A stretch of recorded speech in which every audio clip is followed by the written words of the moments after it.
Hello friends, welcome back to clear concept classes. So जो आज हम पढ़ेंगे वो है differences in mitosis in animal cells and plant cells. ठीक है, तो पिछले क्लास में मैंने आपको बताया था कि माइटोसिस क्या होता है, कैसे होता है, उसका होल प्रोसेस मैंने आपको अच्छी तरीके से बता दिया था। ठीक है, पर मैंने आपको बताया था कि एनिमल सेल में माइटोसिस कैसे होता है। ठीक है, पर देखिए जो एनिमल सेल है और प्लांट सेल है उसमें माइटोसिस में कुछ खासा अंतर नहीं है, बहुत ही थोड़ी सी अंतर होती है। ठीक है, वो सब हम आज जानेंगे। ठीक है, आइए हम अपना टॉपिक स्टार्ट करते हैं। देखिए ये है प्लांट सेल, ये है एनिमल सेल। ठीक है, तो पहला पॉइंट यहाँ लिखा है कि plant cells does not have centrioles. इसका मतलब कि centrioles are absent in plant cell. तो आखिर सेंट्रियोल्स क्या होता है मैंने आपको बताया था पिछले क्लासेस में भी, आप देख सकते हैं वो वीडियो माइटोसिस का। ठीक है, तो आखिर सेंट्रियोल्स क्या होता है, देखिए एक सेंट्रोसोम का स्ट्रक्चर बनाता हूं मैं। देखिए कुछ ऐसा दिखता है,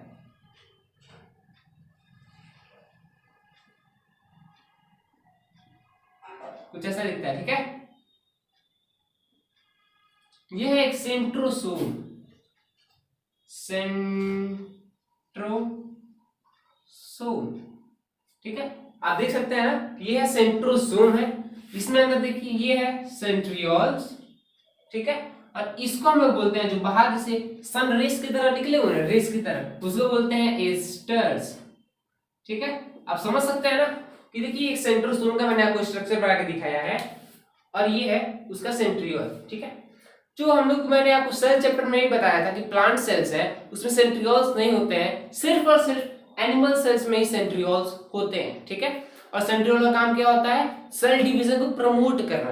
ठीक है, सेल डिवीजन का जो काम करना है वो क्या करता है, सेंट्रियोल्स परफॉर्म करता है। ठीक है, बस यही कुछ अंतर है कि प्लांट सेल्स में सेंट्रियोल्स नहीं होता है पर एनिमल सेल्स में सेंट्रियोल्स होते हैं। आप यहाँ समझ सकते हैं सेंट्रियोल्स क्या होते हैं। ठीक है, अब दूसरा है asters are not formed but here formed. Asters क्या होते हैं भाई, एस्टर्स देखिए ये एस्टर्स सन की रेस की तरह जो निकले हुए हैं ना उसी को एस्टर्स बोलते हैं।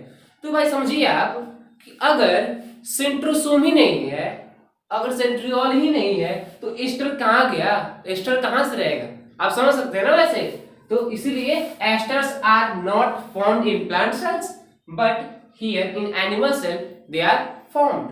आप समझ गए। ठीक है, अब देखिए तीसरा यहाँ पे है कि cytokinesis by cell plate formation. तो इसका मतलब क्या हुआ, cytokinesis by cell plate formation, cytokinesis by furrowing of cytoplasm. तो भाई इसका मतलब क्या हुआ, सेल प्लेट फॉर्मेशन, ये इंपॉर्टेंट पॉइंट है तीसरा वाला। ठीक है, एग्जाम्स में इसमें से क्वेश्चन पूछे जाते हैं, एग्जाम्स के लिए वेरी इंपॉर्टेंट टॉपिक है ये।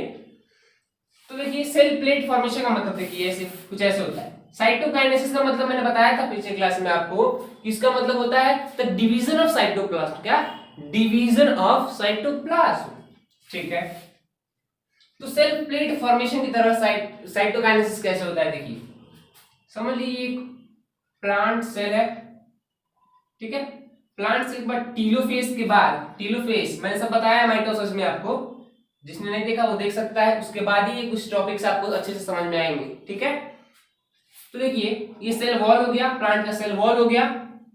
अब है ये इसका, देखिए इसका अंदर का जो डिवीजन था वो हो गया, अंदर का जो डिवीजन है वो तो यहाँ पे हो गया है। और कैसे हुआ है देखिए, इसके बाद जो साइटोकाइनेसिस है वो ऐसे होता है, ये आपका न्यूक्लियस हो गया, प्लांट में न्यूक्लियस हो गया, ये न्यूक्लियस। ठीक है, और ये जो बीच में दिखाई दे रहा है यही है सेल प्लेट। ठीक है, इसी को हम लोग बोलते हैं सेल प्लेट। समझिए ये दो सेल्स हो गए, ये प्लांट के एक सेल था, एक सेल बना के दो सेल बना दिए कुछ ऐसे। ठीक है, ये और ये सेल्स सेपरेट हो गए, देखिए इस सेल प्लेट की वजह से। ये सेल प्लेट है, आप देखिए कुछ इस तरीके से सेपरेट हो गए। आप आज समझ गए ना। तो cytokinesis by cell plate formation. ठीक है, सेल के बीच में एक प्लेट की तरह बन जाता है, इसीलिए इसको सेल प्लेट फॉर्मेशन बोलते हैं। पर cytokinesis by furrowing of cytoplasm, animal cell में कुछ अंतर है। कैसे होता है, देखिए ऐसे, सिंगल सेल था ऐसे हो गया, ये दिख रहा है, ये गड्ढा है, फरो है, गड्ढा बोलते हैं इसको, फरो, ठीक है। ऊपर भी आप देख सकते हैं। ऐसे क्या होगा, ये दोनों है थोड़ा और आगे पास में आ जाएगा, जुड़ जाएगा, और ये देखिए इसका न्यूक्लियस हो गया, ठीक है। आप समझ रहे हैं, ये आके यहाँ पे आके ऐसे हट जाएगा और ये ऐसे, समझ रहे। अब ये दो सेल बन गया और वो एक फरो की तरह हो गया, मतलब बीच में एक गड्ढा बन जाता है, ठीक है। ये समझ में आ गया कि साइटोकाइनेसिस एनिमल सेल में फरो से होता है, मतलब गड्ढा से होता है, और प्लांट सेल में एक सेल प्लेट फॉर्मेशन हो जाता है और साइटोप्लाज्म अलग हो जाता है, ठीक है। अब चौथा पॉइंट है ऑकर्स मेनली इन मेरिस्टेमेटिक टिश्यूज, पर एनिमल सेल में occurs in all body tissues. यहाँ पे देखिए टर्म आ रहा है मेरिस्टेमेटिक टिश्यू, आखिर ये क्या होता है भाई, मेरिस्टेमेटिक टिश्यू क्या होता है, जानने वाली चीज है। तो जैसा कि आप देख सकते हैं, कुछ समझिए ये प्लांट है, ठीक है, ऐसे अच्छे से बनाते हैं, ठीक है। ये प्लांट के कुछ लीव्स हो गए हैं, कुछ ब्रांचेस हैं, ठीक है। कभी भी आप देखते हैं कि जो प्लांट है कभी ऊपर से बढ़ता रहता है, ऊपर से, यहाँ से समझ लीजिए प्लांट को अगर बड़ा होना है तो यहाँ से बड़ा होगा। कभी प्लांट एक तो जमीन के अंदर रहता है, दूसरा ऊपर उठता जाता है, इसका मतलब जो सबसे ऊपर वाला पार्ट होता है वो क्या होता है, वही बढ़ता है, आप समझ सकते हैं ना, वही बढ़ता है। और जो पार्ट डिवाइड होता है वही बोलता है मेरिस्टेमेटिक टिश्यू, सबसे ऊपर प्रेजेंट होता है, यही मेरिस्टेमेटिक टिश्यू है, वही डिवाइड करता है, सेल बाय सेल डिवाइड करता है और उस प्लांट के ग्रो करता है, ठीक है, प्लांट्स को डेवलप करता है। पर जो एनिमल सेल है ऑकर्स इन बॉडी टिश्यूज, जो एनिमल्स है उनके ईच एंड एवरी सेल्स में माइटोसिस की जो प्रतिक्रिया होती है वो होती है, ठीक है। तो आज मैंने आपको बताया कि प्लांट सेल्स और एनिमल सेल्स में माइटोसिस में क्या अंतर है। सबसे पहले देखिए प्लांट सेल्स में सेंट्रियोल्स नहीं होते हैं पर एनिमल सेल्स में होते हैं, ठीक है।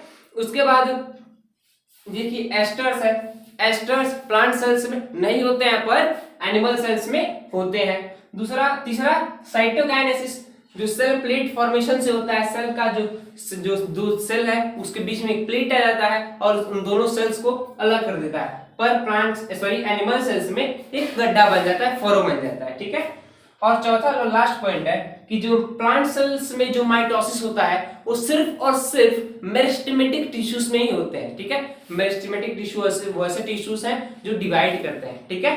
पर एनिमल सेल्स में ईच एंड एवरी सेल्स में माइटोसिस होता है except reproductive cells. Reproductive cells कौन से हैं, जर्म सेल्स, स्पर्म हो गया, ओवम हो गया, वो सब कैसे बनता है वो आएगा मियोसिस में, जो मैं नेक्स्ट क्लास आपके लिए लूंगा, ठीक है। तो आज के लिए बस इतना ही, तब तक के लिए धन्यवाद।